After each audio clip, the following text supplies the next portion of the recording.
السلام علیکم ورحمۃ اللہ وبرکاتہ۔ حضرات، آج کی ہم ویڈیو میں جانیں گے حضرت آدم علیہ السلام کی پیدائش اور وہ جنت میں کیسے رہے اور ان کو جنت سے کیسے نکال دیا گیا۔ تو آئیے بڑھتے ہیں اس ویڈیو کی جانب۔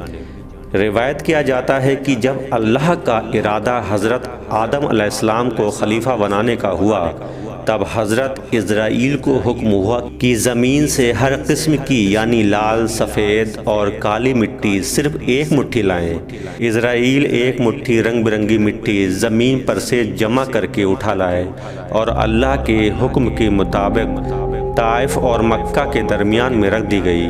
اللہ نے اس مٹی پر اپنی رحمت کی بارش کی اور اپنی قدرت سے حضرت آدم علیہ السلام کا پتلا اسی مٹی کے خمیر سے بنایا۔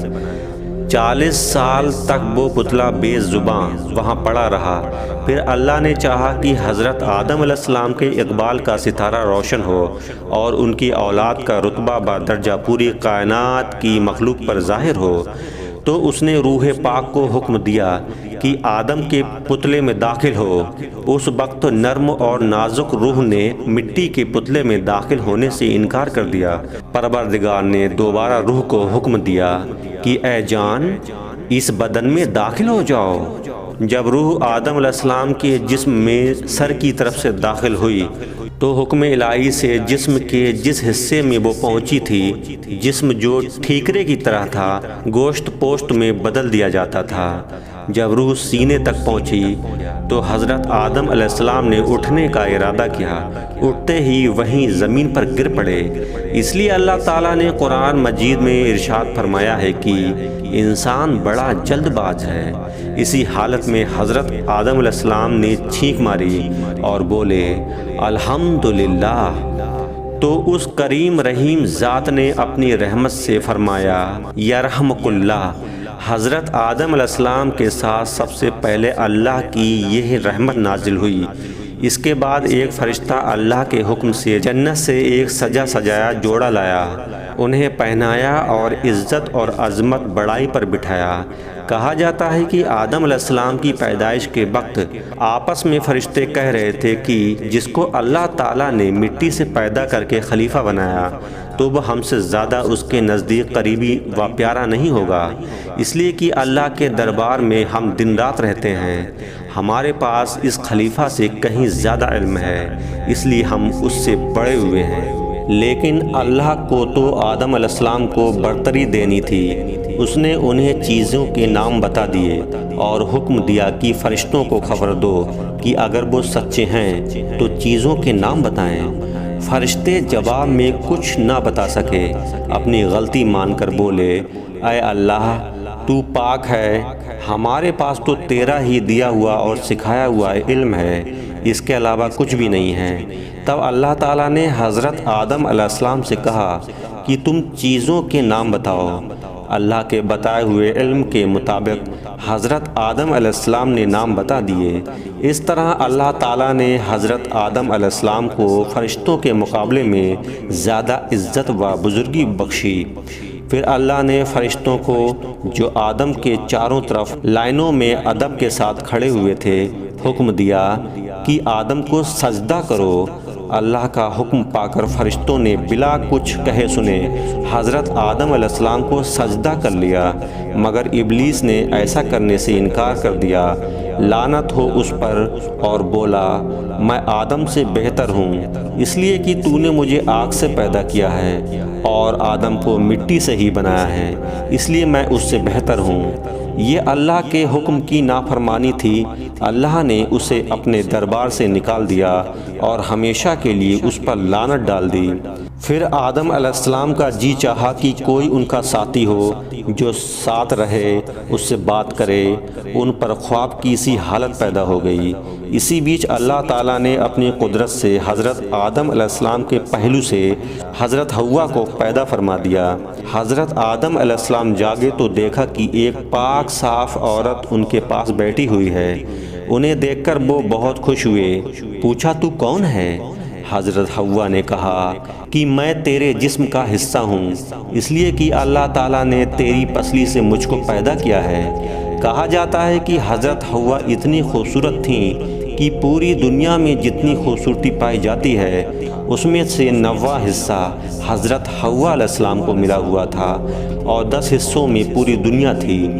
حضرت حوا کو دیکھ کر حضرت آدم علیہ السلام بہت خوش ہوئے، سجدے میں گر پڑے اور اللہ کا شکر بجا لائے۔ پھر اللہ نے عرش اٹھانے والوں اور آسمان کے واسیوں کے سامنے ان دونوں کا نکاح کیا اور حکم دیا کہ اے آدم اور حوا، تم دونوں اس جنت میں رہو اور جنت کے تمام میوے کھاؤ۔ ہاں، یہ ایک گیہوں کا پودا ہے، اس کے پاس مت جانا، نہ اس میں سے کچھ کھانا۔ جب ابلیس نے آدم کو سجدہ نہیں کیا تھا، اس پر لعنت بھیجی گئی تھی، وہ فرشتوں سے نکال دیا گیا تھا، تو اس کے دل میں حضرت آدم علیہ السلام کے خلاف جلن پیدا ہو گئی تھی۔ چنانچہ وہ اب اسی چکر میں رہنے لگا کہ کس طرح جنت میں داخل ہو کر وہاں سے آدم کو نکلوا دے۔ پہلے تو مور سے اس نے دوستی کی اور کہا کہ میری دوستی کے حق تیرے اوپر ثابت ہیں، ہم تم دونوں پہلے ساتھ بھی رہا کرتے تھے، میری تجھ سے درخواست ہے کہ تو مجھ کو اپنے بازو پر بٹھا کر جنت میں پہنچا دے کہ میں اپنے دشمن سے بدلہ لے سکوں۔ مور نے اس بات سے انکار کر دیا اور کہا کہ تو یہ بات سانپ سے کہہ دے۔ تب شیطان سانپ کے پاس گیا، اس پر اپنا جادو چلایا، سانپ اس کے جھانسے میں آ گیا، اس کو منہ میں لے کر جنت میں داخل ہو گیا۔ اس طرح کی جنت کی نگرانی کرنے والوں کو ذرا بھی خبر بھی نہ ہوئی۔ پھر ابلیس حضرت آدم اور حوا کے پاس پہنچ گیا اور رونا شروع کر دیا۔ حضرت آدم اور حوا نے پوچھا کہ تو کیوں روتا ہے؟ اصل میں انہوں نے شیطان کو نہیں پہچانا تھا۔ تب شیطان نے کہا، میں تجھ کو نصیحت کرتا ہوں، مجھ کو تمہارے حال پر رونا آتا ہے کہ تم اس جنت سے نکالے جاؤ گے اور جنت کی نعمتیں تم سے سب لے لی جائیں گی اور زندگی کے مزے کے ساتھ ہی موت کے درد کو بھی انجام پاؤ گے۔ ان دونوں نے اس بات کے سننے سے بہت غم کیا۔ ابلیس نے کہا، اگر تم میرا کہنا مانو تو تم کو ایک پودا بتاؤں گا، اگر تھوڑا سا بھی پھل تم اس کا کھاؤ گے تو ہمیشہ زندہ رہو گے اور موت کی صورت ہرگز نہیں دیکھو گے، یعنی تم امر ہو جاؤ گے۔ حضرت آدم علیہ السلام نے پوچھا کہ وہ پودا یا پیڑ کون سا ہے؟ شیطان نے کہا، وہی پیڑ ہے کہ جس کے کھانے سے اللہ تعالیٰ نے منع کیا ہے۔ حضرت آدم علیہ السلام نے اسے نہیں مانا، کہا مجھ سے خدا کی نافرمانی ہرگز نہیں ہوگی۔ شیطان نے بار بار قسم کھائی کہ میں تمہاری بھلائی چاہنے والا ہوں، تم میری بات مان جاؤ، تو بھی حضرت آدم علیہ السلام نے اس کی بات نہ مانی۔ آخر کار وہ اٹھ کر چلے گئے۔ پھر شیطان حضرت حوا کی خدمت میں پہنچا اور اس کے دل میں شک پیدا کرنے میں کامیاب ہو گیا۔ سانپ نے شیطان کے کہنے پر گواہی بھی دی کہ اس کی بات صحیح ہے۔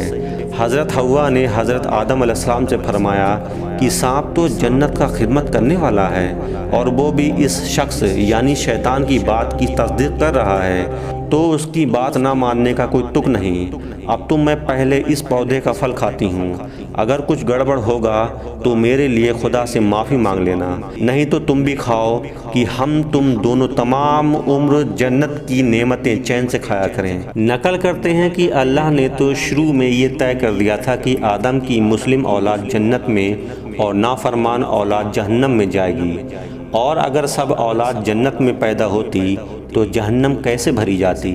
اس لیے جنت سے ان کے نکالے جانے کی وجہ گیہوں کا وہ پیڑ ہے، وہ پودا ہے، تاکہ دوست اور دشمن میں فرق کیا جا سکے اور کسوٹی پر کس کر کھرے کھوٹے کی پہچان کی جا سکے۔ قرآن کی تفسیر لکھنے والے علماء نے لکھا ہے کہ جب حوا نے گیہوں کے تھوڑے پھل کو کھایا اور ان کی تاکید سے حضرت آدم علیہ السلام بھی کچھ کھا بیٹھے، تو گیہوں کے کھانے پر اثر ابھی باقی تھا اور حضرت آدم علیہ السلام کے معدے میں یہ پوری طرح ہضم نہیں ہوا تھا کہ ان کے جسم پر سے جنت کا کپڑا گر گیا اور جسم ننگا ہو گیا۔ مجبور ہو کر اپنی شرمگاہ ڈھالنے کا کام انجیر کے پتوں سے لیا۔ پوچھا گیا، اے آدم، تیرے ننگے ہونے کی وجہ کیا ہے؟ کہا کہ اے خدا، اس کی وجہ یہ ہے کہ تیرے حکم پر نہ چل سکے ہم، اس منع کیے گئے پودے سے ہم نے پھل کھا لیا ہے۔ پھر آدم نے بہت بے قرار ہو کر عرض کیا کہ اے الہی، سانپ اور مور جو جنت کے امانت دار ہیں، ان کے بہکانے اور قسم کھانے سے یہ غلطی ہو گئی ہے۔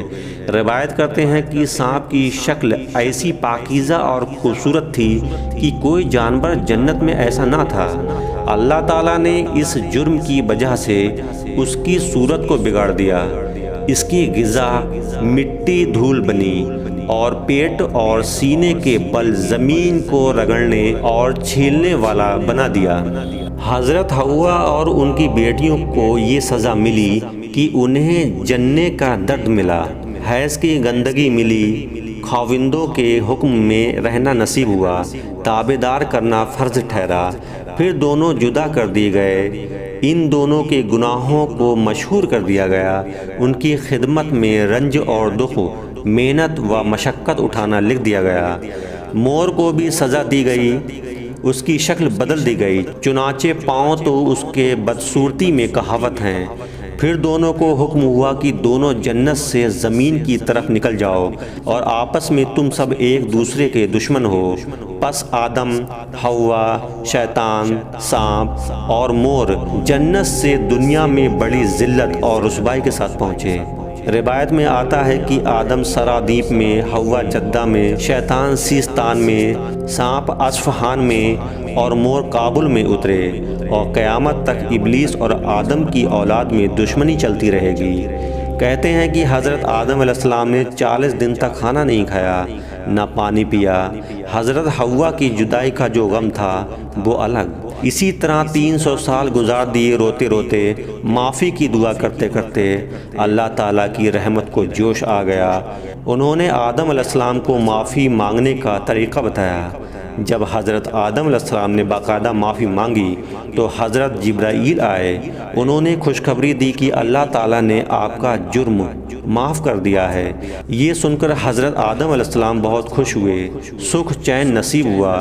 پھر اللہ کے حکم کے مطابق 3 روزے 13ویں، 14ویں، 15ویں کے رکھے تو ان کا جسم جو گناہ کی مصیبت اور رنج دکھ سے کالا پڑ گیا تھا، ان روزوں کی برکت سے صاف اور روشن ہو گیا۔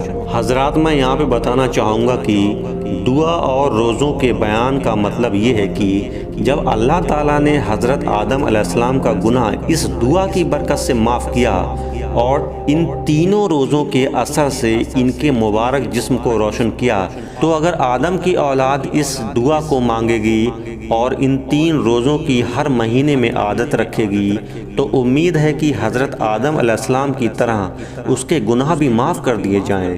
اس طرح اس کا دل جو گناہوں کی مصیبت سے سیاہ پڑ رہا تھا، روشن اور پاک ہو جائے گا۔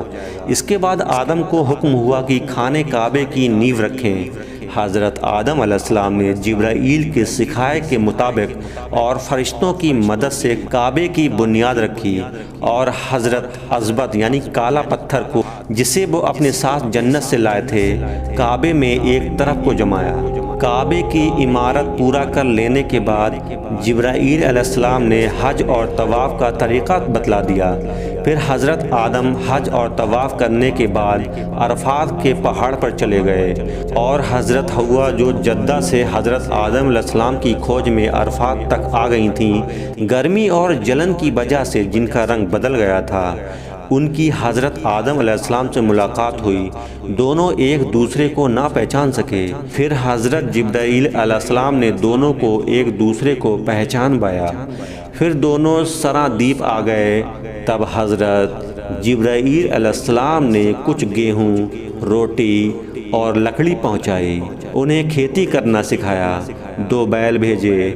حضرت آدم علیہ السلام محنت مشقت کر کے اپنا پیٹ بھرنے لگے اور کسی طرح گزر بسر کرنے لگے۔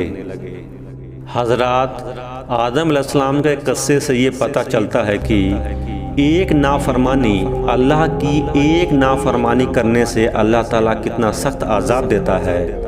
اور آج کے دور کی بات کی جائے تو ہمارے پیارے آقا محمد صلی اللہ تعالیٰ علیہ وآلہ وسلم کے امتی مومن بہت زیادہ اللہ کی نافرمانی کرتے ہیں۔ وہ نبی کے بتائے ہوئی سنت پر بھی نہیں چلتے، بس اللہ کے کچھ خاص بندے ہوتے ہیں جو اللہ کی بتائے ہوئے راستے پر چلتے ہیں اور نبی کی سنت پر چلتے ہیں۔